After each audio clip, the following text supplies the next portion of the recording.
She is shy, reserved, and used to creating intense love stories on paper. He is confident, observant, and dangerously gifted at noticing everything she tries to hide. Between long conversations, barely concealed tension, and a game of teasing that goes a little too far, this story proves that sometimes the greatest chaos begins in the most irresistible way. The fork slipped out of Paige Holloway's hand and clattered against the plate loud enough to make 3 people look up. She wasn't clumsy. Not usually. But the man standing at the entrance of the restaurant had just stolen every ounce of coordination from her body. Claire grabbed her arm under the table. That's him. That's Ryan's best friend. Paige picked up the fork with the dignity of someone pretending it never fell. You didn't say he looked like that. I absolutely did. You said he was tall. He's 6'5". That qualifies. You left out several important details, Claire.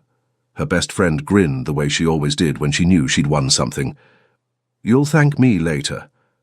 Nathan Holland crossed the restaurant like a man who didn't notice that a woman at table 9 had stopped chewing mid-bite to watch him walk. Ryan stood up and pulled him into one of those half-hug, backslap greetings that men do when they actually love each other. Then Ryan turned him toward the table, and Paige felt the full weight of his attention land on her for the first time. His eyes were the color of strong coffee. That was the first thing she noticed, not because she was a writer who catalogued details for a living, but because those eyes looked straight at her like he already had a question he wanted to ask. Nathan, this is Paige, the one who writes the books. The famous ones, Claire added, because Claire never missed an opportunity. Nathan extended his hand.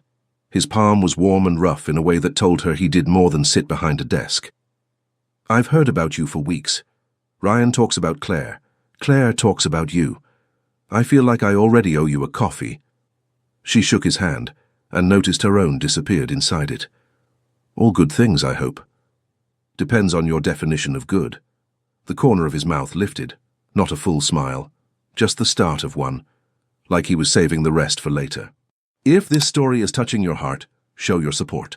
Leave a like, subscribe to the channel, and share it with your friends. Every action helps us keep bringing you new stories full of emotion. They sat. He ended up across from her because Claire had arranged the seating with the subtlety of a freight train. And for the next 2 hours, Paige learned 3 things about Nathan Holland. First, he listened like an architect should, taking in the whole structure before focusing on any single detail. When she mentioned her latest deadline, he didn't ask what the book was about. He asked if she was sleeping enough.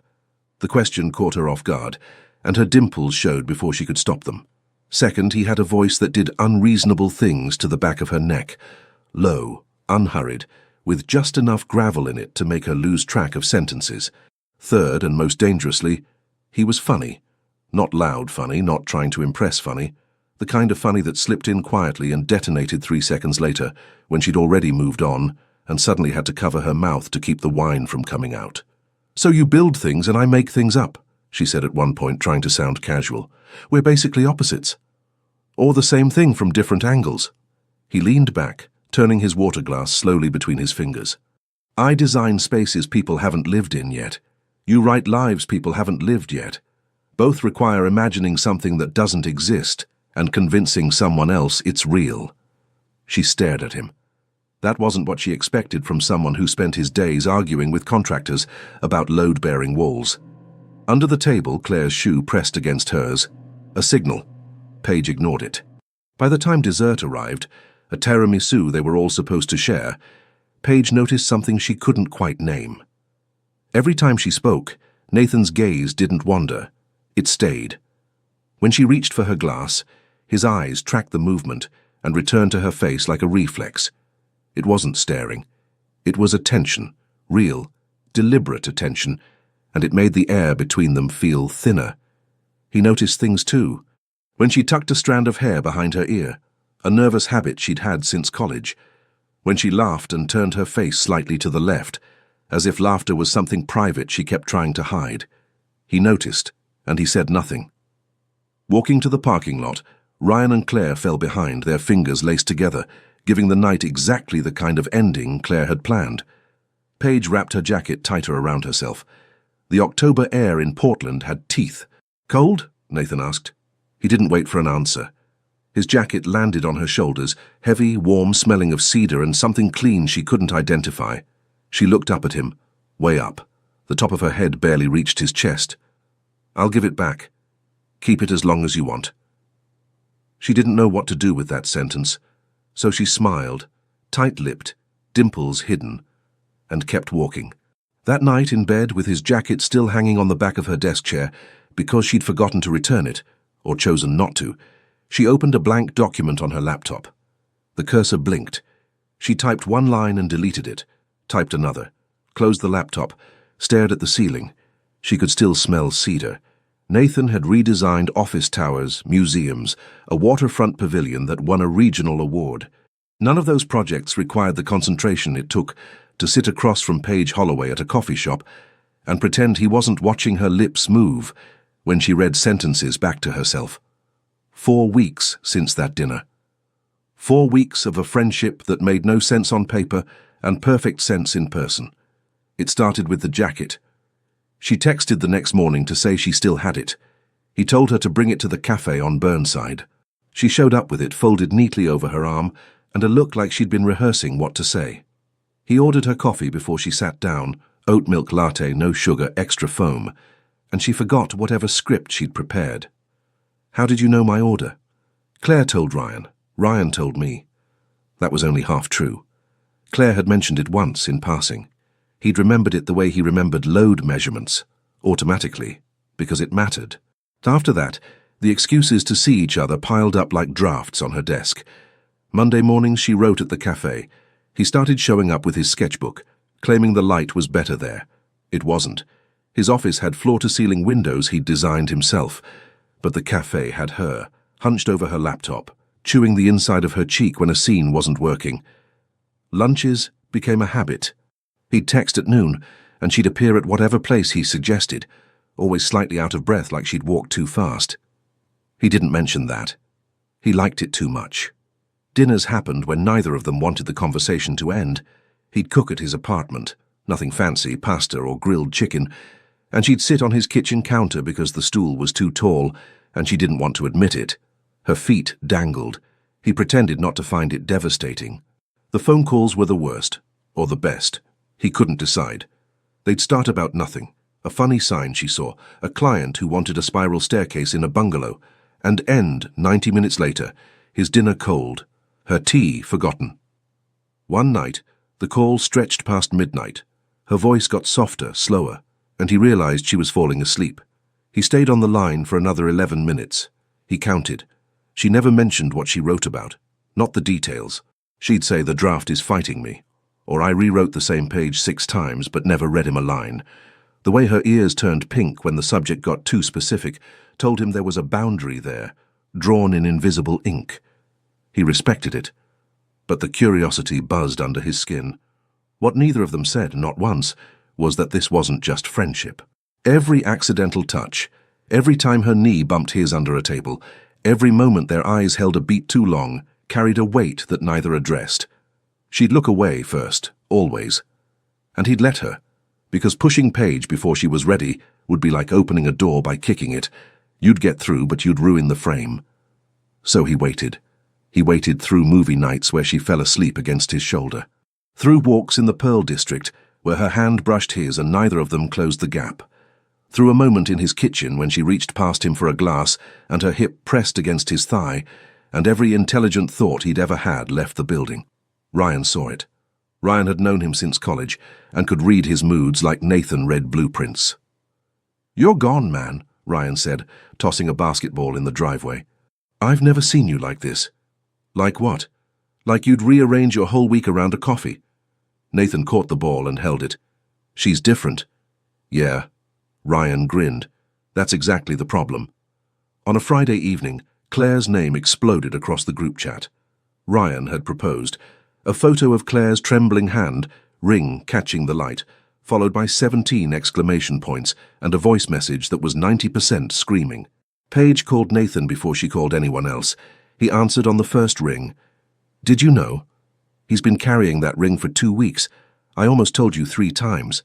I would have ruined the surprise immediately." "I know. That's why I didn't." She laughed. Quick, warm, slightly breathless. He pressed the phone harder against his ear. Claire wanted a celebration. The girls were going out Saturday night, a downtown bar, loud music, drinks they'd regret. Paige, who drank maybe twice a year and considered a glass of wine adventurous, agreed, because she could never say no to Claire. Saturday morning, Paige stood in front of her closet and pulled out a black dress she'd bought a year ago and never worn. Simple, fitted, ending just above her knees. She held it against herself in the mirror. Her phone buzzed. Nathan. "Have fun tonight. Don't do anything I wouldn't do." She typed back without thinking. That leaves a pretty wide range. 3 dots appeared, disappeared, appeared again. Wider than you think. She put the phone down, picked up the dress, felt her pulse in her fingertips, and told herself it was just excitement for Claire. It wasn't. The bass from the speakers hit Paige's chest before she even walked through the door. The bar was packed, Saturday night energy, neon signs reflected in cocktail glasses, laughter layered over music that made conversation a competitive sport. Claire led the group like a general marching into battle, her engagement ring catching every light in the room, her smile wide enough to power the whole block. "Tonight," Claire announced, sliding into a booth, "nobody goes home sober. That's the rule." "I don't think that's a good rule," Paige said. "It's a perfect rule. You just don't know it yet." There were 6 of them. Claire, Paige, Jess, who was already ordering shots before anyone sat down. Mara, who had opinions about everything and a voice that carried over any crowd. Becca, who was quiet until her second drink, and then became the funniest person in any room. And Sophie, who had been friends with Claire since kindergarten and treated every celebration like a personal mission. The first drink appeared in front of Paige without her ordering it, something pink with sugar on the rim. "What is this?" "Happiness," Claire said. It tasted like strawberries and regret waiting to happen. Paige sipped it carefully, then less carefully. The warmth spread through her chest like a slow sunrise, softening the edges of the noise and the crowd and the self-consciousness she carried everywhere like a second purse. The second drink was Jess's idea. The third was her own. By the fourth, the world had tilted slightly on its axis, and Paige Holloway, best-selling romance author, woman who triple-checked every text before sending, felt like someone had finally turned off the alarm system in her brain. She danced. She never danced. Claire grabbed her hands and pulled her to the tiny space between the booth and the bar where people moved to the music, and Paige let herself be pulled. The rhythm was easy when she stopped thinking about it. Jess whooped. Mara took a video. Becca laughed so hard she spilled her drink on Sophie's shoes, and Sophie didn't even care. It was somewhere between the 4th drink and the 5th that the idea arrived, not gradually, not with warning. It landed in her brain fully formed, like a plot twist she hadn't planned, the kind that showed up at 2 in the morning and refused to leave. Nathan. She needed to tell Nathan something. Several things. Important things that she'd been carrying around for weeks like stones in her pockets, weighing her down every time she looked at him, and smiled instead of speaking. She pulled out her phone. The screen swam a little. She typed with one eye closed for accuracy. "I need to tell you something." Sent. Actually, multiple things. Sent. Then the typing felt too slow, too small for what was building inside her. She hit the microphone button and started recording. "Nathan. Okay. Listen. I've been thinking and I can't stop thinking and you need to know that I—" She paused, giggled at nothing and kept going. "You're so unfairly good-looking. Like it's rude. It's rude to the rest of the population. And I'm tired of pretending I don't notice." She sent it. Recorded another. "Also your hands. I think about your hands more than a normal person should. Just so you know." And another. "And I'm scared to tell you this, but I haven't. Okay, I'm a virgin, which is not something I announce at bars normally, but apparently tonight is different." The messages stacked up on his screen like a confession written in real time. And then, because the voice memos weren't enough, because the courage was still rising and the filter was completely gone, she called him. He picked up on the second ring. "Paige? Don't talk. Just listen. I'm in love with you. I've been in love with you, and it's very inconvenient because you're my almost best friend, and you have those stupid shoulders, and I can't think straight when you stand too close." Silence on his end. She could hear him breathing. "And I know I said I'm a virgin, which I am, but I would, with you, because your body looks like it was drawn by someone who really, really knew what they were doing. Like a very talented artist. A genius, probably." He opened his mouth. Nothing came out. "And one more thing." Her voice dropped to what she probably thought was a whisper but was not. "I'm at this tattoo place next to the bar. It's open all night, and I'm getting your name tattooed. Right now. Right here." A rustling sound. "Well, right here on me. Below my belly button, where the, the underwear line." Nathan pulled the phone away from his ear, looked at the screen, looked at the ceiling, put the phone back. "Paige, which studio? What's the name?" She laughed like he'd told the best joke in the world. "It's called, hold on, Midnight Ink. Cute name, right? The guy doing it is really nice. He said the lettering would look beautiful in cursive." "Stay there. Don't move. I'm coming." "Are you mad?" No. Just stay exactly where you are." He grabbed his keys from the counter. His hands were not steady. The drive from his apartment to downtown took 12 minutes. He made it in 8. The neon sign for Midnight Ink buzzed faintly above the door, casting a blue glow onto the wet sidewalk. Nathan parked crookedly and didn't care. He pushed through the entrance and the smell of antiseptic and ink hit him immediately. He scanned the room. She was in the second chair from the left, sitting up now, legs swinging off the edge like a child on a park bench. The tattoo artist was peeling off gloves. The plastic wrap was already on. Done. He was too late. Paige spotted him, and her entire face changed. The smile that spread across her was the most unguarded thing he'd ever seen on a human being. No performance, no filter. Just pure, drunk, uncomplicated joy at the sight of him. Her dimples sank deep into her cheeks. "You came." She hopped off the chair and crossed the room at a speed that shouldn't have been possible in heels and that level of intoxication. Before he could brace himself, she threw her arms around his neck and jumped. Her legs wrapped around his waist. Her face buried into his neck. He felt her breath warm against his skin, and then her voice, muffled and delighted. "You smell so good. You always smell so good. What is that? Is it soap? It's unfair if it's just soap." He caught her on instinct, one arm under her, one hand flat against her back. She weighed nothing. Or maybe she weighed everything. "Paige." "You tattooed my name on your body." She said it like she was confirming a lunch order. "Wanna see?" "Not right now." "It's really pretty. Cursive." He closed his eyes for a second. When he opened them, the tattoo artist was watching with the expression of a man who had seen a lot of things at 2 in the morning, but was still mildly entertained by this one. Nathan adjusted her weight on his hip. She had zero intention of letting go, and looked around the studio. The collective scene was remarkable. Jess was in another chair, admiring a small butterfly on her wrist with the focus of someone studying a masterpiece. Mara had what appeared to be a tiny moon behind her ear. Sophie was photographing Becca's new ankle tattoo, while Becca repeated, "My mother is going to end me," between fits of laughter. Claire sat in the waiting area, legs crossed, fresh ink on her inner forearm, Ryan's initials inside a small heart, looking entirely too pleased with herself. "Did all of you get tattoos?" Nathan asked the room. "Group decision," Claire said brightly, "very democratic." Nathan shifted Paige to one arm. She made a small noise of protest and then settled against his shoulder like she belonged there, and pulled out his phone with his free hand. He called Ryan first.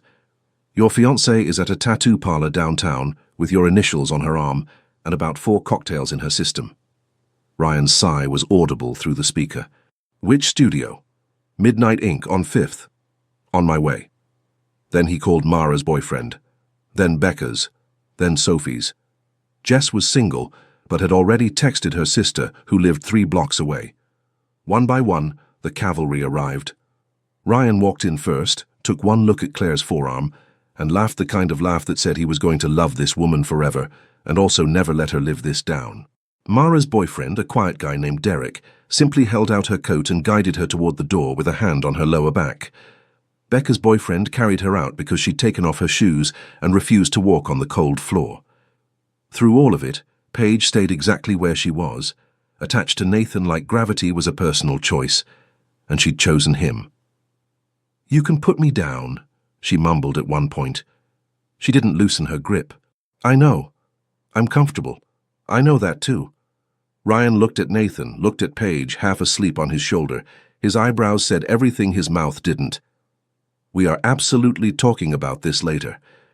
Nathan carried her to the car, set her in the passenger seat gently, like she was something breakable he'd been asked to deliver safely, pulled the seatbelt across her chest and clicked it. She caught his hand as he pulled away. Thank you for coming. Her voice was softer now, sleepy. The bravado from the phone call had faded into something smaller and more honest. I'll always come. He said it before he could think about whether he should. She smiled with her eyes closed. His chest ached like someone had pressed a thumb into the center of it. He drove to his apartment. Not hers, because hers was across the river and she was already half asleep, and because taking care of her felt more important than being appropriate. He made chamomile tea in the quiet kitchen, the only sound the kettle and her breathing from the couch. She drank in small sips, her hands wrapped around the mug, his oversized grey t-shirt hanging off her shoulders and reaching her knees. He handed her a pill for the headache that was coming. She took it without arguing. He walked her to the bedroom, pulled back the covers. She climbed in and sank into his pillow with a sound that did something complicated to his self-control. Stay, she whispered. I'm right here. He sat in the armchair by the window, pulled a blanket over his legs, watched her hair spread across his pillow, dark against the white cotton, watched her cheeks flush pink from the warmth, watched her breathe. His name was tattooed below her belly button in cursive, under plastic wrap and warm skin. He pressed his palms against his eyes. He did not sleep. The pillow smelled like cedar. That was the first thought. Before memory, before logic, before the headache that sat behind her eyes like a tenant who'd moved in overnight. Cedar and something clean, familiar, not hers. Paige opened one eye. The ceiling was wrong, too high. The window was on the wrong side. The sheets were grey, not white. And the pillow she'd pressed her face into like it owed her comfort, was definitely, unmistakably his. She sat up too fast. The room punished her immediately. The memories didn't come all at once. They came in waves, each one worse than the last. The bar, the pink drinks, the dancing. Claire's ring catching the light, then the phone call. No, she whispered. The voice memos, the confession, the word shoulders, the word virgin, the very specific description of his body involving the phrase very talented artist. No, no, no. The tattoo. She lifted the hem of the oversized grey t-shirt, his t-shirt, and looked down. There it was, just below her belly button, covered in clear film, slightly red at the edges. Nathan, in cursive, delicate, permanent, and absolutely real. She pulled the sheet up to her nose and made a sound that was part groan, part prayer, part seriously considering whether the bedroom window opened wide enough for an adult woman to fit through. The legs. She had wrapped her legs around his waist. In public. In a tattoo studio. While telling him he smelled good. She was going to have to move to another state, maybe another country. Somewhere without cell service or tattoo parlors. Footsteps in the hallway. She froze. Nathan appeared in the doorway holding a mug. Steam curled from the top. The smell reached her before he did. Coffee, strong, with something sweet underneath. He was wearing a white t-shirt and sweatpants, and his hair looked like he'd run his hands through it a few too many times. His eyes had the faint shadow of a man who hadn't slept. But he was smiling. Not a kind, sympathetic smile. Not an "are you okay" smile. A smile that said he had been waiting for this moment since approximately 3 in the morning and intended to enjoy every second of it. Morning. He leaned against the doorframe. How's the head? Fine, she lied. Her voice sounded like gravel. The pill should have helped. I left water on the nightstand around 4, but you were out cold. She glanced at the nightstand, empty glass. She hadn't even noticed. He crossed the room and set the coffee in front of her. She wrapped both hands around it and took a sip. Strong, with foamed milk and a spoon of honey. Exactly right. How did you know? You always order it that way. She stared into the mug, because looking at him felt dangerous. He settled against the doorframe again, arms crossed. The position made his shoulders stretch the cotton in a way that she absolutely refused to notice this early in the morning. So, he said, Do you want to talk about your speech last night, or should I just replay the voice memos? There is nothing to talk about. Right. Because your body looks like it was drawn by a genius is just casual conversation. The heat climbed from her chest to her neck to her ears. She could feel it spreading like ink in water. I was drunk. People say stupid things when they're drunk. Stupid things. He nodded slowly. So the part about being in love with me, that was stupid. I didn't say that. You absolutely said that. You also said my shoulders were stupid, which I'm still processing. Nathan. And then there's the tattoo. His voice stayed light, but something shifted in his eyes, a flicker of something warmer, heavier, that he tucked away almost immediately. I'm flattered, honestly. Most people just send a card. She picked up the pillow and threw it at his head. He caught it with one hand, laughing. A real laugh, the kind that came from deep in his chest and made the corners of his eyes crease. She hated that laugh. She loved that laugh. She wanted to record it, and also never hear it again. Everything I said was the alcohol talking. None of it was real. The lie tasted bitter, and she hoped he couldn't see through it. He could. She knew he could because the laughter softened into something quieter, and he looked at her for a moment too long, the way he sometimes did across the cafe table, the way that made her feel like he was reading a page she hadn't meant to leave open. But he didn't push. Okay, he said simply. Whenever you're ready to eat, there's toast and scrambled eggs in the kitchen. Take your time. He turned and walked down the hallway. She listened to his footsteps fade, heard a cabinet open, heard the low sound of a radio being turned on. She looked down at the tattoo again, his name on her skin, in the most intimate spot she could have chosen. The worst part wasn't that she'd done it.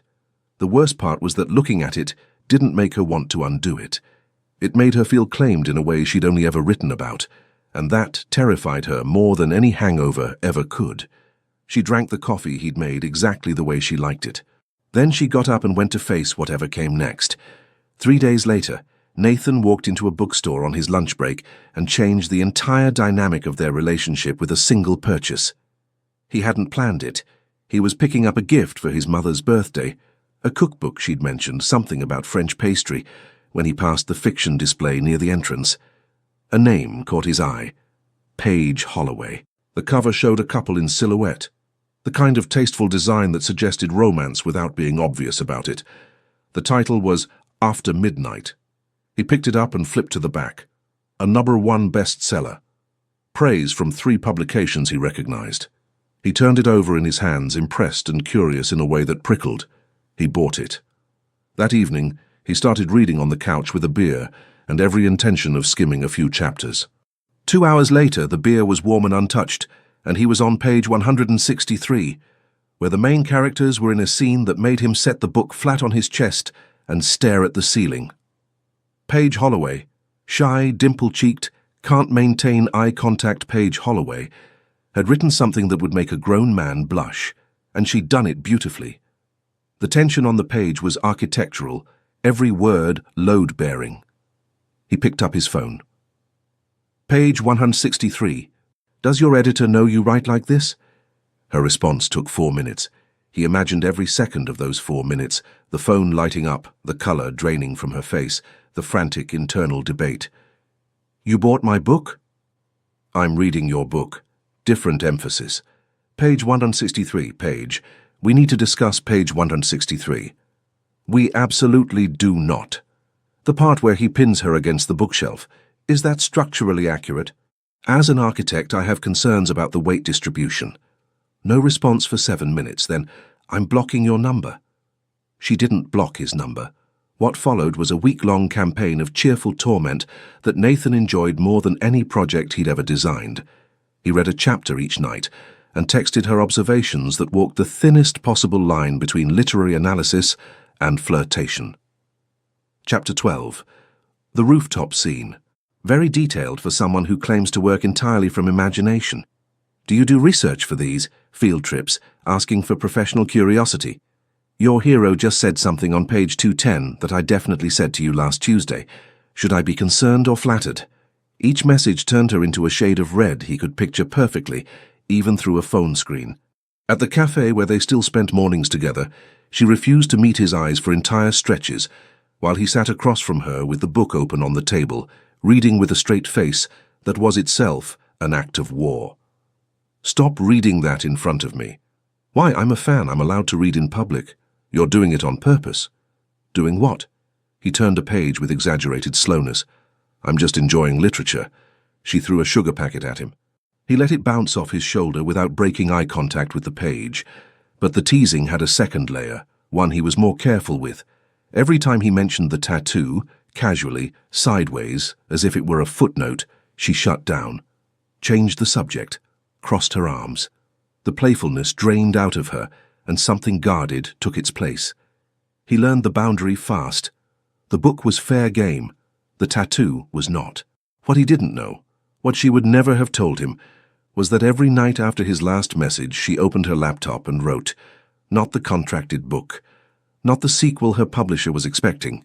Something new, something that had no outline, no deadline, no plan. The protagonist was an architect, tall, dark-eyed, hands that made her think of someone specific every time she described them on the page. His smile sat crooked on his face. He drew buildings that hadn't been built yet, and paid attention to details that most people missed.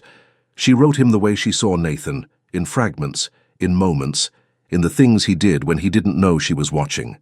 The heroine was a woman who kept people at arm's length with humor and silence, who was braver in fiction than in life, who carried a secret on her skin that she wasn't ready to explain.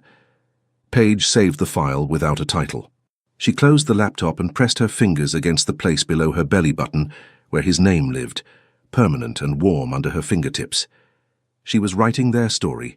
She knew it, and she couldn't stop. Rain had been falling over Portland for 3 straight days, the kind that turned the city into a blur of grey and headlights and the smell of wet pavement seeping through every crack in every window. Paige loved it. Rain was writing weather. She could sit in the cafe for hours with her laptop and a second latte and disappear into sentences while the world dissolved outside the glass. She'd lost track of time. That happened more often now, especially when she was writing the new book, the one without a title, without a contract, the one that felt like peeling off her own skin and handing it to someone who didn't know they were holding it. The cafe had emptied around her. The barista was wiping down tables with the slow rhythm of someone hoping she'd take the hint. Her phone buzzed. Nathan. Still at the cafe? Maybe. It's pouring. Did you bring an umbrella? She looked at her bag. Laptop, notebook, 3 pens. A granola bar she'd forgotten about. No umbrella. She never brought an umbrella. It was one of those things she planned to fix about herself and never did, like flossing regularly or learning to parallel park. I'm fine. I'll wait it out. You said that 2 hours ago. I'm coming. She started to type a protest. He was already offline. 12 minutes later, his car pulled up to the curb. She saw it through the rain-streaked window, the dark grey SUV she could recognize by now from a block away, the headlights cutting through the downpour. He didn't honk, didn't text, just sat there, waiting, because he knew she'd see him. She packed her bag, thanked the barista, and pushed through the door into the wall of water. She was soaked in 4 steps. By the time she yanked open the passenger door and dropped into the seat, her hair was plastered to her face and her jacket was useless. You're unbelievable, she said, pulling the door shut. The sudden silence of the car, no rain hitting her skin, just the muffled drumming on the roof, made her voice sound louder than she intended. You're the one who forgot an umbrella.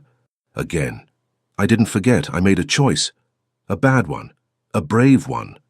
He reached behind his seat and grabbed his jacket, the same one from that first night, the one that smelled like cedar. He dropped it around her shoulders without asking. The warmth settled into her instantly, heavy and familiar. Thank you, she said quietly.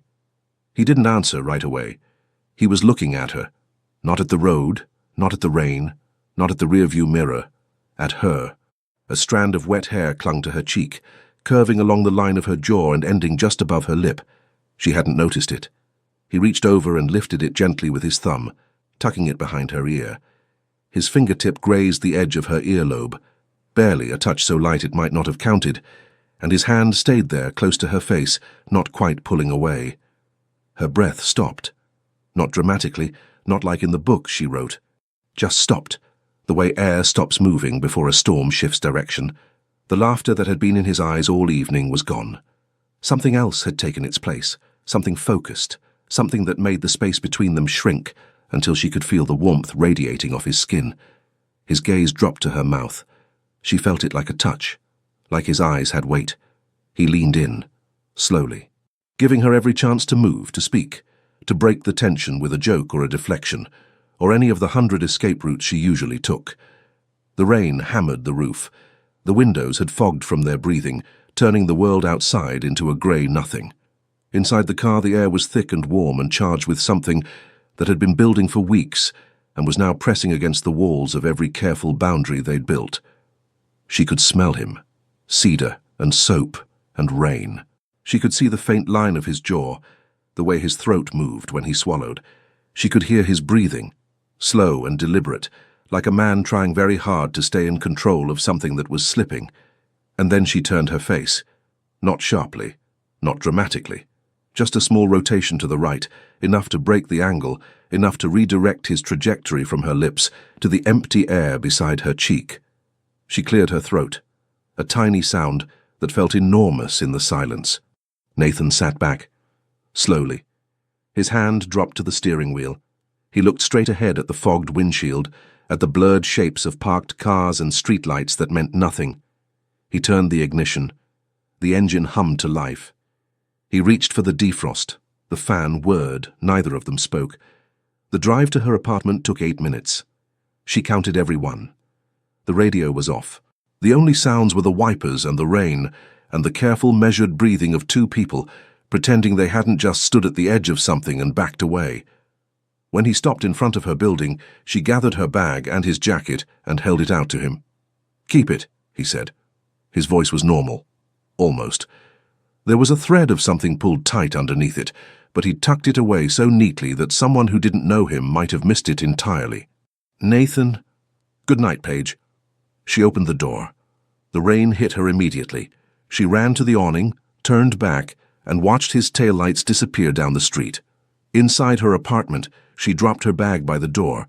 She was shaking, and it had nothing to do with being wet. She changed into dry clothes, made tea she didn't drink, and sat on the edge of her bed staring at the wall. Then she opened her laptop. She wrote for 4 hours straight. She wrote the scene in the car, every detail, every sensation, every atom of the tension she'd felt and fled from. She wrote it the way it should have ended, the way she'd wanted it to end, the version where the woman didn't turn away, where his lips landed on hers, and the fogged windows became the most romantic thing in the world, instead of a reminder of what she'd been too afraid to let happen. It was the most intense scene she'd ever written, and it was entirely, painfully true. Over the next 3 weeks, the pattern established itself with the stubborn persistence of something neither of them could control. They moved closer. Then she pulled back. Every time. At the cafe, his knee rested against hers under the table for 20 minutes before she shifted in her chair and angled herself away. He didn't comment, just kept sketching. During a movie at his apartment, her head found its way to his shoulder during the second act. His arm lifted, almost, to wrap around her, and she sat up suddenly, reaching for the popcorn she didn't want. One Sunday, walking through the farmer's market, she slipped on a wet patch of concrete, and he caught her by the waist, both hands. She felt every finger through her sweater. Their faces ended up close enough to share breath. She laughed, too loud, too fast, and stepped back, pretending to inspect a basket of apples. He held her hand once. At a dinner with Ryan and Claire under the table, hidden by the tablecloth. His fingers laced through hers and she let them stay. For the entire main course they sat side by side and held hands like teenagers while carrying on separate conversations with their friends, and it felt like the most intimate thing Paige had ever experienced. When dessert arrived, she let go to pick up her fork. She didn't reach back. Each time, she retreated to the same safe distance, close enough to feel him. Far enough to pretend she didn't. Nathan didn't push. He never pushed. But she saw something tighten in his expression each time she pulled away, a flicker of patience being tested, of wanting held on a leash that was fraying at the edges. He'd recover in seconds, slip back into a joke or a casual comment, smooth the surface of the water as if nothing had disturbed it. But something had disturbed it. Something was always disturbing it. And what he didn't know, what she barely admitted to herself, was that the pulling away had nothing to do with not wanting him. She wanted him so much it frightened her.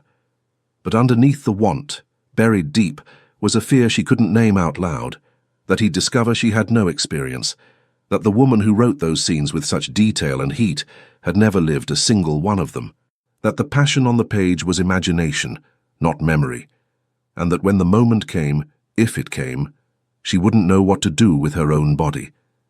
She was afraid of being not enough. So she kept writing the version of herself that was brave, and she kept living the version that turned away in cars on rainy nights. Nathan, alone in his apartment after each of these retreats, sat with the silence she left behind. He replayed every hand held and dropped, every gaze met and broken, every centimeter of space she put between them like a wall made of air. He didn't know about the fear. He only knew the distance, and he was starting to wonder if the distance was her answer.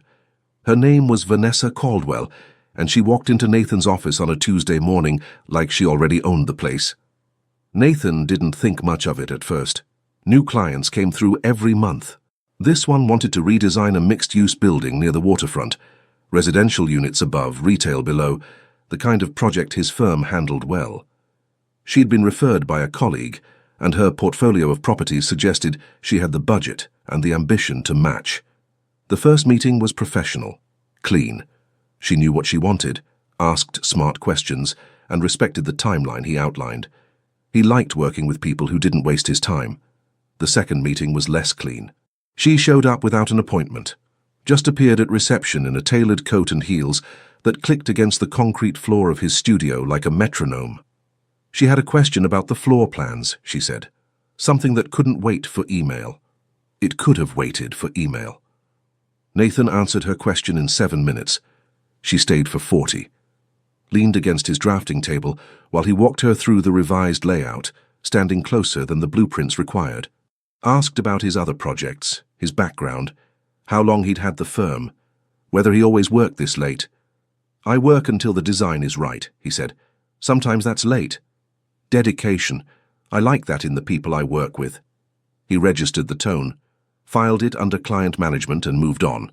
But Vanessa kept appearing, a Thursday lunch meeting that she extended by suggesting they continue the discussion over coffee. Her Friday drop-in to approve material samples that turned into an hour of conversation, she steered away from architecture and toward personal territory. She asked if he was from Portland, if he had family nearby, if he was seeing anyone. "I keep my personal life personal," he said. Polite, final. She smiled like she'd heard a challenge instead of a boundary. Nathan mentioned her to Ryan in passing, not as a concern, but as an observation. "Clients getting familiar?" Ryan raised an eyebrow. "Familiar how?" "Shows up without scheduling, stays longer than necessary, asks questions that have nothing to do with the building. Is she attractive? That's irrelevant." "So yes." Nathan didn't laugh. "She's a client. I don't mix those lines. Ever. I've told her as much without telling her as much, and I'll be more direct if I need to be." What Nathan didn't account for was the reach of a well-placed photograph. The team dinner happened on a Friday, a quarterly thing he did with his staff. 8 people around a table at a restaurant in the Pearl District, talking shop and blowing off steam. Vanessa was there because the project had reached a milestone, and it was standard practice to include key clients in these dinners. She sat at the far end of the table, 3 seats away from Nathan. At some point during dessert, someone took a group photo. Standard. Forgettable. But Vanessa took her own version, a shot from her angle that captured only half the table. In it, Nathan was mid-laugh, looking in her general direction, and she was next to the frame's edge with a glass of wine and a smile that implied something the moment didn't contain. She posted it that night.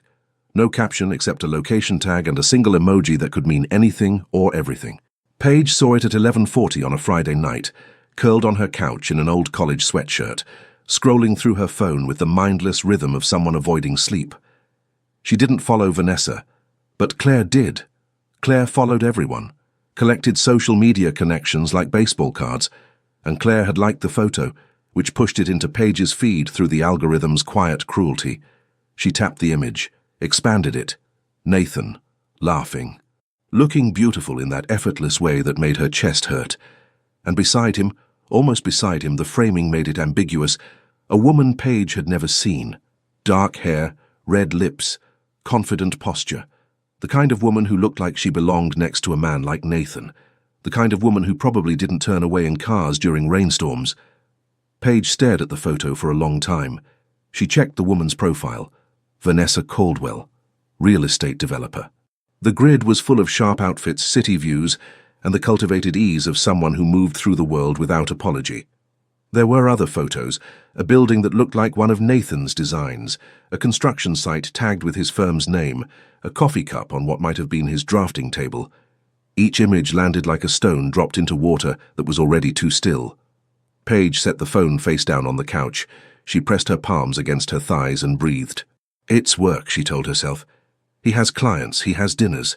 This is what professionals do, but the voice underneath, the one she could never silence, the one that whispered in the dark when she was alone, said something different.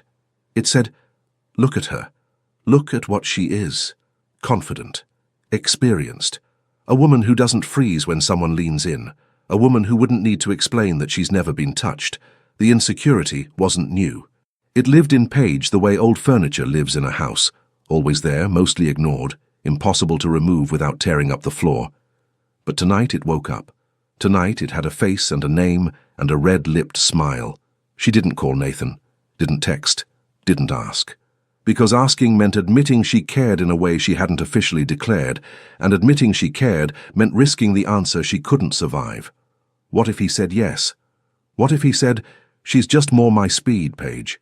I need someone who doesn't run every time I get close. She couldn't hear that sentence, not from him, not ever.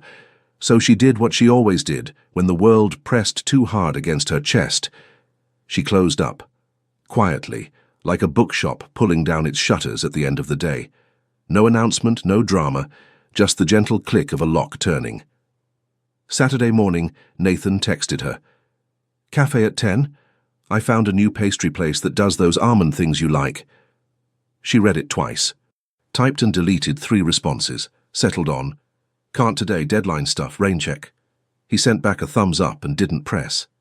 Sunday, he called. She let it ring to voicemail. Texted 20 minutes later. Sorry, was in the shower. What's up?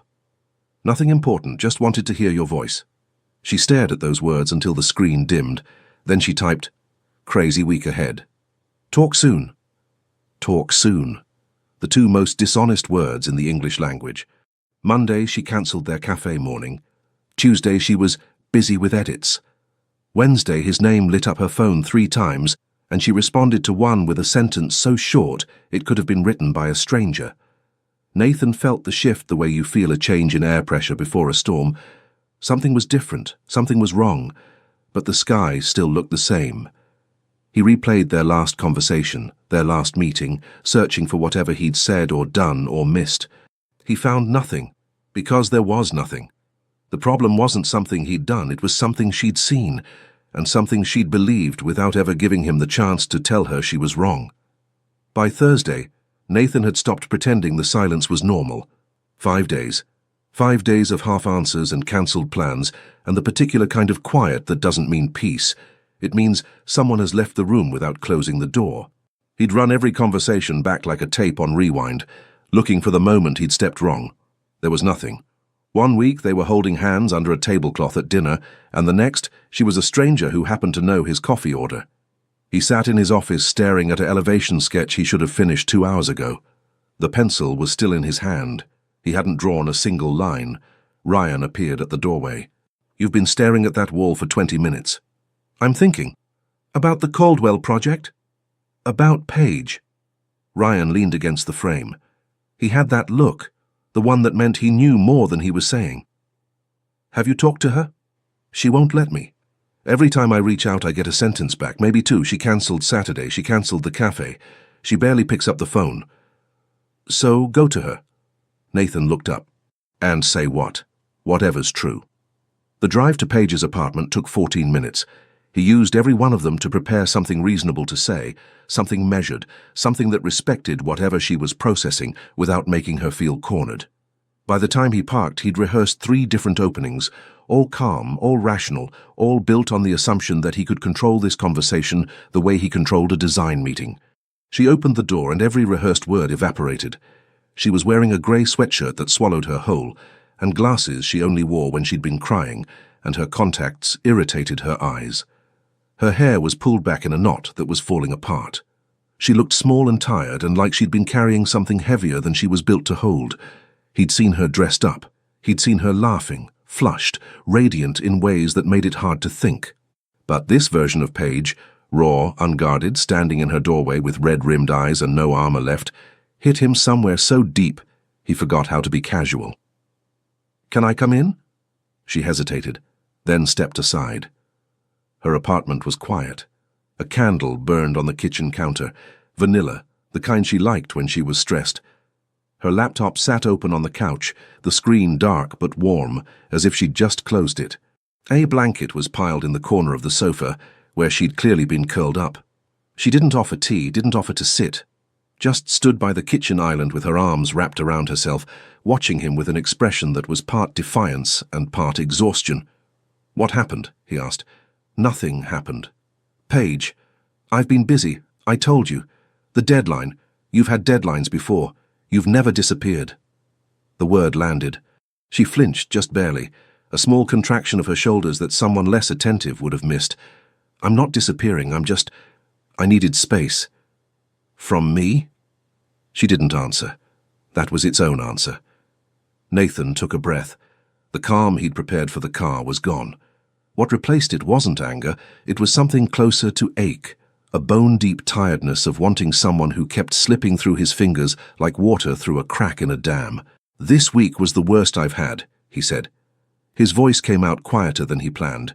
"Not because of work, not because of anything that should matter, because you weren't there, and I don't know why, and you won't tell me, and I'm standing in your kitchen trying to figure out what I did wrong." Her chin trembled. She pressed her lips together hard, the way she did when she was trying to lock everything inside. "You didn't do anything wrong. Then why does it feel like you're punishing me for something?" "I'm not—" Her voice cracked. She stopped, swallowed, tried again. "I'm not punishing you." He crossed the kitchen in 3 steps, not fast, not aggressive, deliberate, the way you approach something fragile that might shatter if you move wrong. He stopped in front of her. Close enough that she had to tilt her head back to look at him, close enough that he could see the wetness gathering at the edges of her lashes. He raised both hands and cradled her face. His palms covered her cheeks entirely. His thumbs rested just below her eyes, where the skin was thin and warm and damp. "This week without you," he said, and his voice had dropped to something barely above a whisper, rough at the edges, stripped of every joke and every shield he usually carried. "It was the worst. I need you to hear that." She heard it. She felt it vibrate through his hands into her skin, felt it settle in her chest like a stone dropped into still water. Her eyes filled. Her hands came up and wrapped around his wrists, not pulling him away, just holding on like someone gripping the edge of something they were about to fall from. He leaned in. She felt his breath on her mouth. Warm, unsteady. His forehead touched hers, and the world shrank to the space between their lips. A distance so small it barely existed, a distance that would take nothing to close. She wanted to. Every nerve in her body screamed forward. Every cell begged her to let go, to stop thinking, to fall into him the way she fell into her own stories. Completely, recklessly, without the safety net of a backspace key. But the voice was still there. The quiet, cruel one. The one that said he'd been at dinner with a woman who didn't need to be convinced to be brave. A woman who didn't carry around inexperience like a suitcase full of rocks. A woman who wasn't afraid of her own skin. Paige pressed her palms flat against his chest. Gently, not a shove. A request. She pushed him back. "I can't," she whispered. "Not right now." His hands dropped from her face, slowly, like letting go cost him something physical. He stepped back. One step, then another. His expression didn't close. That was the worst part. He didn't get angry, didn't go cold, didn't throw up the walls she expected. He just looked at her with something so honest it made her want to take it all back. The distance, the silence, the push, and tell him everything. The photo, the woman, the fear that lived under her ribs like a second heartbeat. But the words wouldn't come. They never came when she needed them. They only came on the page where it was safe, where she could delete and rewrite and control what she revealed.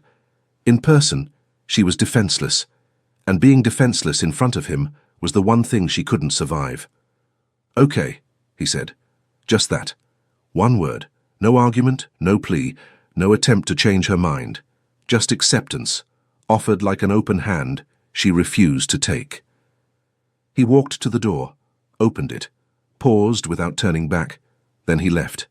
Paige stood in the kitchen until she heard the elevator doors close down the hall. She sat on the floor, back against the island, and pulled her knees to her chest. The candle flickered. The apartment smelled like vanilla and his cologne, and she hated that the two scents together felt like the truest thing in the room. That night, for the first time since they'd started talking, she checked her phone before bed and found nothing. No message, no good night. No joke, no teasing, no casual line that meant more than it pretended to. The screen stayed dark. She set the phone on the nightstand and stared at the ceiling until the candle burned itself out. Ryan called on a Sunday morning, which was unusual.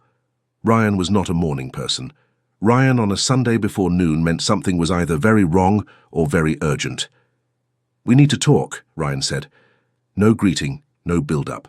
Nathan was at his drafting table, where he'd spent most of the weekend pretending to work. The apartment was too quiet without her voice filling the spaces. On the phone, on the couch, in the kitchen, asking if he'd ever learned to properly season a pan.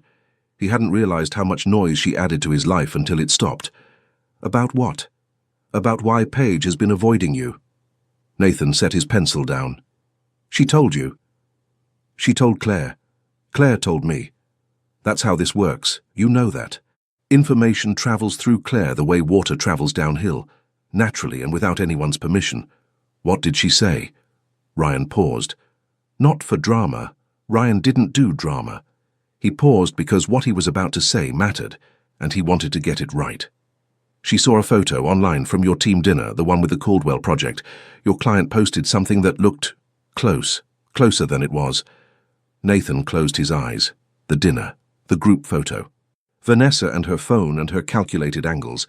There's nothing there, Ryan. There has never been anything there. I know, you know, but Paige doesn't know because Paige didn't ask. She saw a beautiful, confident woman in a photo with you and decided she already knew the answer. Nathan pressed his thumb and forefinger against the bridge of his nose. The frustration wasn't directed at Paige. It was directed at himself for not seeing it, for not connecting the withdrawal to any specific moment, because he'd been too busy running through his own behavior, looking for mistakes he hadn't made. That's why she pulled away, the cancelled plans, the short messages, all of it. All of it, Ryan confirmed.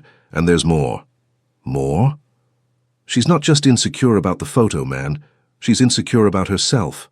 About being... Look, Claire's going to hurt me for saying this, but you need to understand. Paige thinks she's not enough. Not experienced enough. Not bold enough. She writes these incredible stories about passion and intimacy, and she's never lived any of it. And she's convinced that a man like you, they're her words, not mine, would eventually want someone who doesn't freeze up every time things get real. The apartment was very still. Nathan could hear the clock on the wall. He could hear his own pulse. She said that? She cried saying it to Claire last night. Nathan stood up so fast the drafting stool rolled backward and hit the wall. He grabbed his keys from the counter. I'm going over there. Good. That's why I called. He was in the car, engine running, pulling out of the parking garage when the phone rang again. Ryan. Again. What now? Ryan's voice had shifted. Softer. Careful. The voice of someone delivering news they wish they didn't have. Claire just texted me. She was on the phone with Paige this morning. Paige is looking into getting the tattoo removed. She's trying to book a consultation for laser removal this week. Nathan's hands tightened on the steering wheel. The leather creaked under his grip. She wants to erase it. She thinks keeping it is pathetic. Her word. She thinks holding onto a tattoo with the name of someone who, in her mind, is moving on is the most embarrassing thing she's ever done. And Paige Holloway does not handle embarrassment well. She handles it by eliminating the evidence. Nathan didn't answer. He ended the call, and drove. Portland passed outside the windows in a blur of bridges and brick and overcast sky. He ran 2 yellow lights and didn't care. Every traffic stop felt like a personal insult from the universe.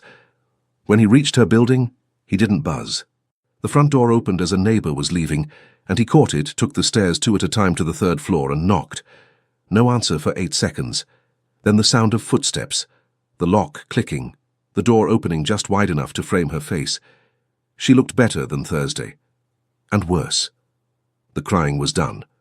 Her eyes were clear, her glasses gone, her hair down around her shoulders. But there was something resigned in her expression, a quiet surrender that was harder to look at than tears. "Nathan, are you removing the tattoo?" The words came out before he could soften them. No hello, no preamble, no charming deflection or careful lead-in. Just the question, raw and direct, delivered with a voice that didn't sound like his. Lower, rougher, stripped of every layer of composure he usually wore. Her lips parted. She blinked. "How do you—" "It doesn't matter how I know." "Are you doing it?" She stepped back. He stepped forward.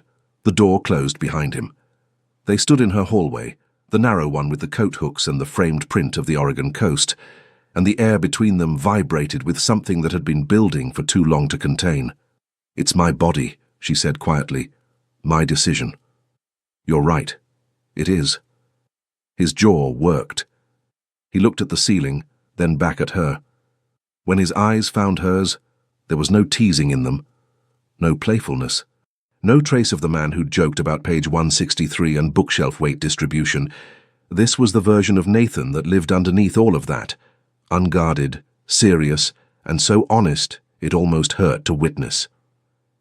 "But I need you to know, that tattoo means something to me.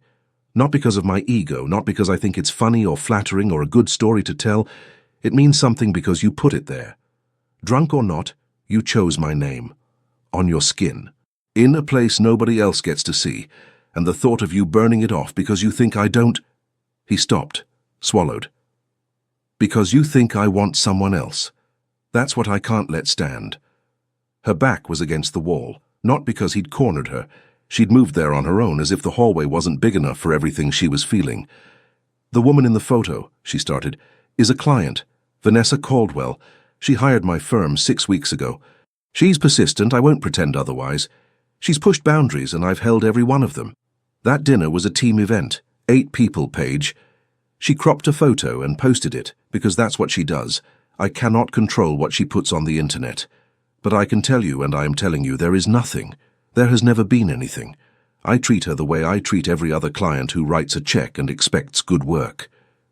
He said it without rushing, without over-explaining, without the defensive energy of a man who's been caught. Just facts, laid out like blueprints on a table, clean and precise. Paige pressed her back harder against the wall. Her fingers curled at her sides. "I should have asked you," she said. Her voice was small, not weak, small, the way a voice gets when it's carrying something too large for its size. "Instead of assuming, instead of disappearing, I should have just asked." "Yeah," he nodded. "You should have." No softening. "No, it's okay," because it wasn't entirely okay. The week of silence had cost him something, and he respected her enough not to pretend it hadn't. But his eyes were gentle. His hands hung at his sides, open, not clenched. "I created a problem that didn't exist," she whispered. "You believed a fear instead of asking a question. There's a difference." She looked at him for a long time. The hallway light was warm and amber, and it caught the edges of his jaw and the dark of his eyes, and she thought, not for the first time, that she could describe this man in 1,000 pages and still miss something essential. "I won't remove it," she said. He exhaled. It wasn't dramatic, just a slow release of something he'd been holding in his chest since Ryan's second phone call. A tension that unwound quietly, like a fist opening. "Good." That night, after he'd gone home and she was alone again, Paige picked up her phone and cancelled the consultation. The receptionist asked if she wanted to reschedule. She said no, said she wouldn't be needing it. She set the phone down and pressed her hand against the tattoo through the fabric of her sweatpants. His name, warm under her palm. It stayed. Nathan came back the next evening, No announcement, no text, asking if it was okay. He just showed up at her door with takeout from the Thai place she loved, the one across the river that she always said was too far to order from, and a look on his face that said he was done pretending the last 2 weeks hadn't rearranged something fundamental between them. She opened the door and saw the bags in his hand. "You drove across the river for Pad CU. You like it with extra lime." I remembered. She let him in. They ate on her couch with the containers between them, chopsticks crossing over the same box of spring rolls, and for the first time in days, the silence wasn't loaded. It was just silence, the comfortable kind, the kind that only exists between people who don't need to fill every gap with sound. He told her about a project going sideways, a client who changed the window specs 3 times in 1 week. She told him about her editor's latest note, which suggested her protagonist needed more vulnerability, as if the man on the page wasn't already falling apart in every chapter. They didn't talk about the hallway, about the photo, about the tattoo. The air had cleared enough to breathe, and neither wanted to stir it back up. Not yet. Not tonight. But something had shifted. She could feel it in the way he looked at her, not with the playful distance of the last few months, but with something more direct, more certain, as if the conversation in her hallway had burned away some final layer of pretense, and what remained was just him, looking at her like she was the answer to a question he'd stopped trying to ask. Around 9, she stood and stretched. The sweatshirt rode up just enough to reveal a sliver of skin above her waistband, and she tugged it down with the reflex of someone who knew exactly what was underneath. "I need a shower," she said. "I've been writing all day and I feel like a gremlin." "Take your time, I'll clean up." She hesitated at the hallway entrance. "You'll stay?" The question was small, almost nothing. But the way she asked it, looking at him over her shoulder with those brown eyes that always said more than her mouth was willing to, told him it wasn't really about the shower. "I'll be right here." She disappeared down the hall. A moment later, the water started running, muffled through the walls, a soft, steady sound that filled the apartment like white noise. Nathan gathered the takeout containers, folded the paper bag, wiped the coffee table with a napkin, because he was the kind of man who cleaned surfaces that didn't belong to him. Then he sat back on the couch, and his eyes landed on the laptop. It was open. The screen was dark, but not asleep. The cursor blinked faintly at the bottom of a page dense with text. She must have been writing when he knocked. She'd closed the lid halfway but hadn't shut it, and when he sat down, his knee bumped the couch cushion hard enough to nudge the screen fully open. He didn't mean to read it. That was the truth, and it mattered to him because Nathan Holland did not invade people's spaces uninvited. But the first line was right there, bright against the white screen, and it contained a detail so specific that his brain processed it before his conscience could intervene. His hands were too large for the coffee cup, and she watched his fingers wrap around the ceramic the way a person watches something they want to memorize. His hands, the coffee cup, the cafe on Burnside where he held his cup exactly like that. Every single morning, he read the next line, and the next. The architect in the story drew buildings that hadn't been built yet. He had a crooked smile that appeared slowly, like a door opening 1 inch at a time. He was tall enough that the woman had to tilt her entire head back to look at him, and when she did, the angle made her feel like she was looking up at something she wasn't sure she deserved. Nathan scrolled up. His chest tightened with every paragraph. The rainy night was there. The car with fogged windows, the strand of hair lifted from a cheek, the almost kiss that ended with the woman turning away, and the man driving home in silence. It was exact. Every detail preserved like a photograph, the sound of the wipers, the cedar smell of the jacket, the way the man's hand dropped to the steering wheel like something heavy he couldn't hold anymore. The cafe mornings were there, the way he sketched while she typed, the knee touching hers under the table, the unspoken language of 2 people orbiting each other with the gravitational pull of something neither had agreed to name. The phone call was there, not the exact words. She'd translated the rawness into something more sculpted, more precise, but the feeling was identical. A woman confessing to a man she wasn't ready to lose. A voice thick with courage that came from a bottle and feelings that came from somewhere much deeper. He kept reading. The woman in the story was afraid, not of him, of herself, of being seen without the armor of fiction, of being touched by someone who might discover that the author of those fearless burning pages was a person who had never been held the way she wrote about being held. Nathan set his hands flat on his knees. He read until the water stopped running. Then he sat very still, staring at the screen, and waited for her to come back into the room and find him exactly where she'd left him. Except now he was holding a piece of her she'd never meant to give. Her hair was still damp. She'd changed into clean leggings and a loose sweater that hung off one shoulder, and she was toweling the ends of her hair with one hand when she rounded the corner into the living room. She saw him. She saw the screen. She saw the expression on his face. She stopped so completely it was as if someone had pressed pause on her entire body. Nathan.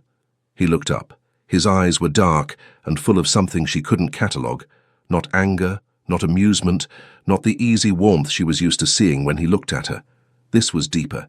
This had edges. How long have you been writing this? Her mouth opened, closed. The towel slipped from her hand and landed on the hardwood floor with a soft thud that sounded like a verdict. It's a draft. It's not finished, it's not... The car scene, the rainy night. His voice was steady but low, the kind of low that meant he was holding something back with both hands.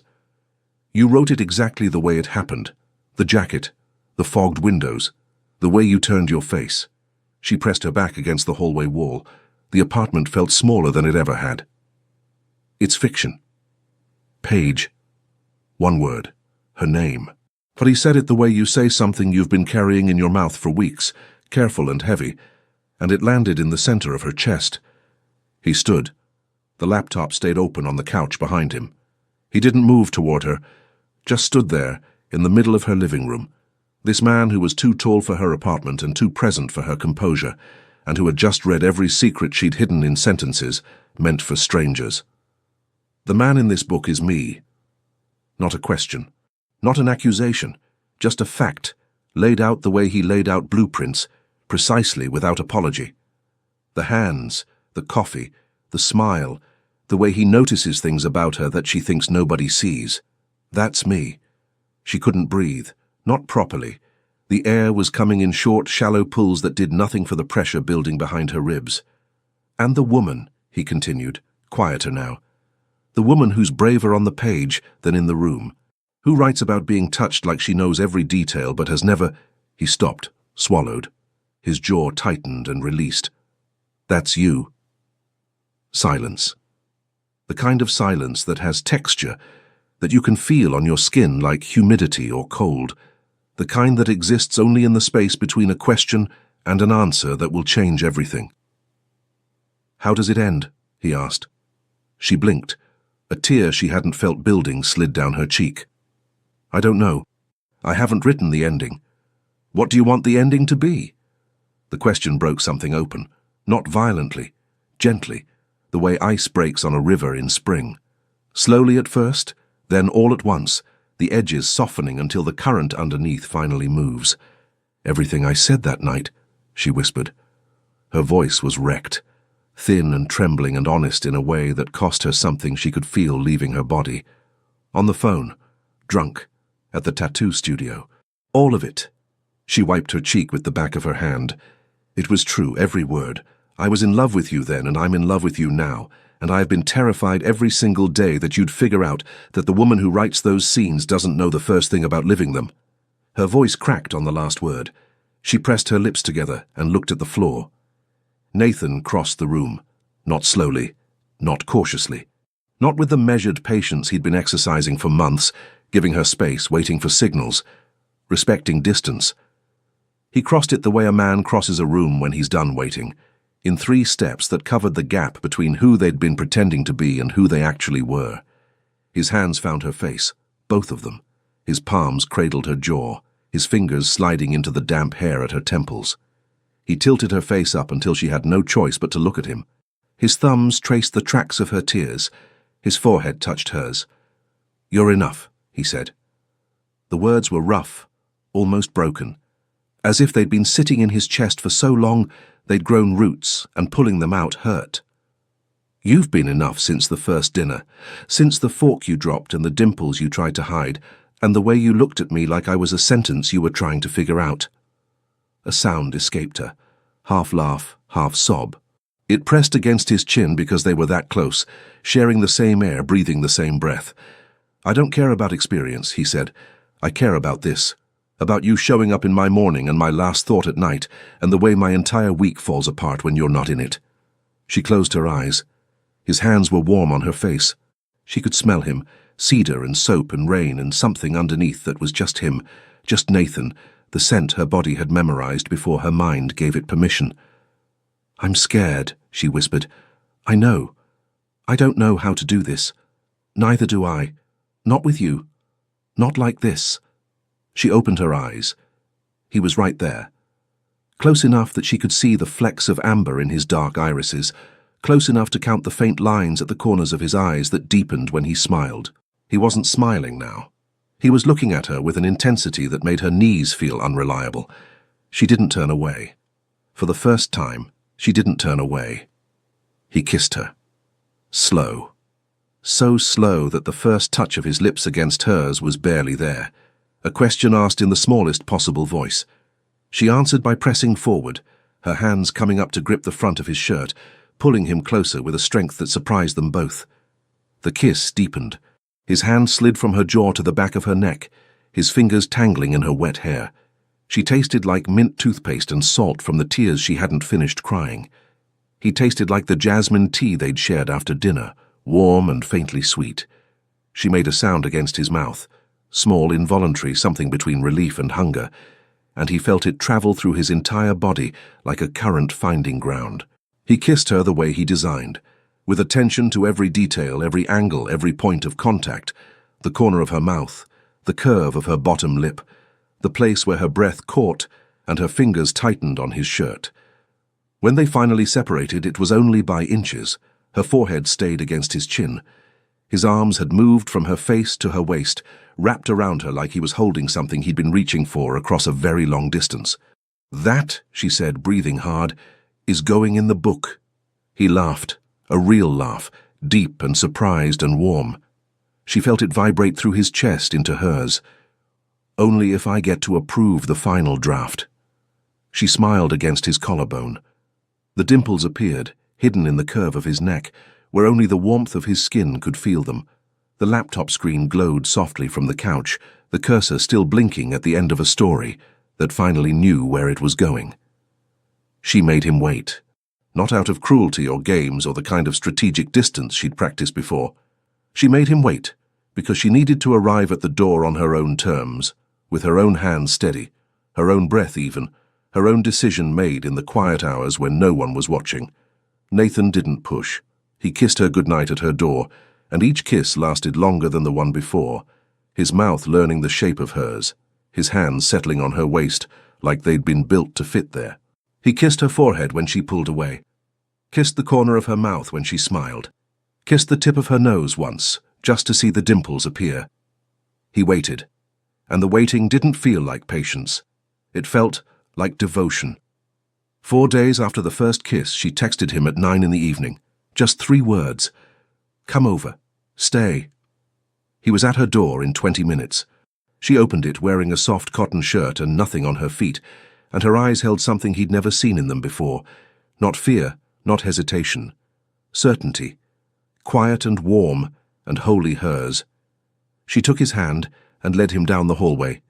The bedroom was dim, a single lamp on the nightstand. The sheets were clean and smelled like lavender.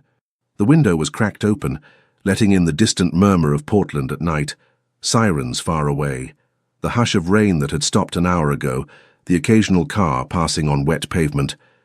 He stood in front of her and waited for her to set the pace. She reached for the hem of her shirt. Her fingers trembled just barely. She pulled it over her head and stood there, arms at her sides, looking up at him with the bravest expression he'd ever seen on any human face. His eyes moved down. And there it was, his name, in delicate cursive, below her belly button just above the line of her hip. The skin around it had healed completely, smooth, warm, permanent. The ink was dark against her pale skin, and the sight of it hit him somewhere so deep he had to close his eyes for a second to keep from unraveling.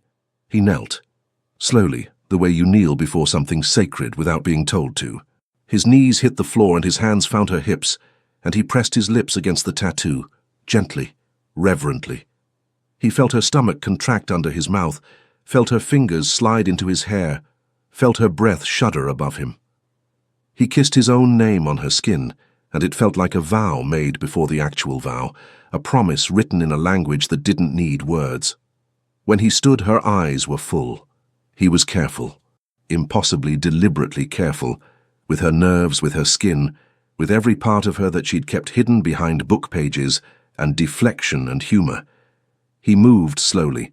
He asked without asking, reading her body the way he read spaces, attentively, with respect for what each inch was telling him. When she tensed, he paused. When she softened, he continued. When she whispered his name, he answered by holding her closer. She discovered that the fear she'd carried, of not knowing enough, of being too inexperienced to match the words she wrote, dissolved the moment he looked at her like she was the only real thing in the room. He wasn't performing. He wasn't comparing. He was present entirely, as if the world outside that bedroom had stopped existing and the only architecture that mattered was the space between their bodies. Afterward, she lay with her head on his chest, listening to his heartbeat slow down. His arm was around her, his thumb tracing circles on her shoulder. The lamp was still on. Neither of them moved to turn it off. "Are you okay?" he asked. His voice was rough and quiet, the voice of a man who had just been undone and was still finding his way back. "More than okay." He pressed his lips to the top of her head. She felt the kiss settle into her scalp, like warmth sinking into cold ground. "I want to tell you something," he said. She tilted her face up.